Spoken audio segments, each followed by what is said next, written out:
Starting chain. Take your red yarn, make a slip knot, and chain 50.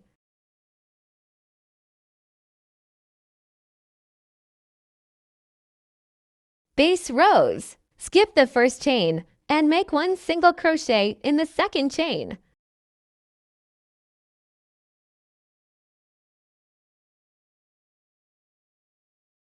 Chain 3, skip to chains, and attach with one single crochet in the third chain. One single crochet pattern all the way down the chain. Repeat this chain 3, skip to chains.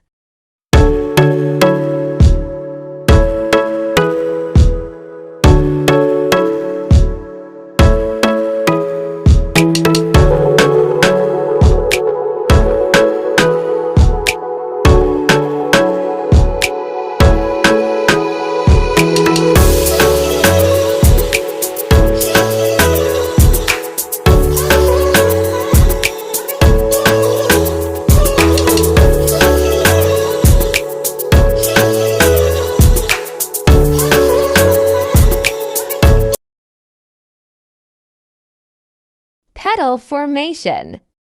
Turn your work. Make one single crochet in the first stitch. Into each chain 3 space, work 6 double crochets. Minus 1 by 1 single crochet to complete a petal. Repeat this petal pattern across all the spaces until the end.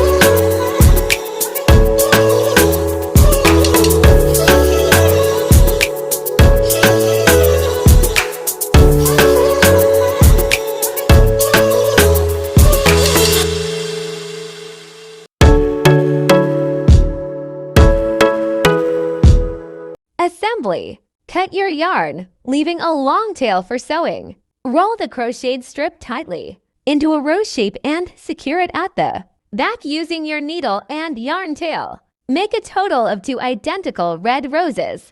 Strand 1 shortest. Make a slip knot and chain 1. Work 9 bubble puff stitches using 5 loops per puff, separated by chains and secure tightly. Leave a slightly long tail on both ends for attaching to the flowers. Strand to medium. Repeat the same puff stitch process, but increase the count to 11 bubble stitches. Strand 3 longest. Repeat the process to make 13 bubble stitches for the longest, bottommost strand. Attaching the strands, take the ends of all 3 white bubble strands and arrange them in a layered, cascading curve, connecting to the roses. Use your yarn needle and the extra thread tails to firmly stitch both ends of the white strands to the back base of your 2 red roses. Secure knots. Tie secure double knots at the back and trim any excess yarn.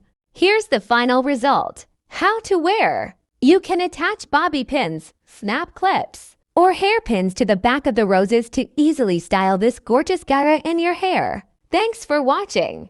Don't forget to like, share, and subscribe for more crochet tutorials.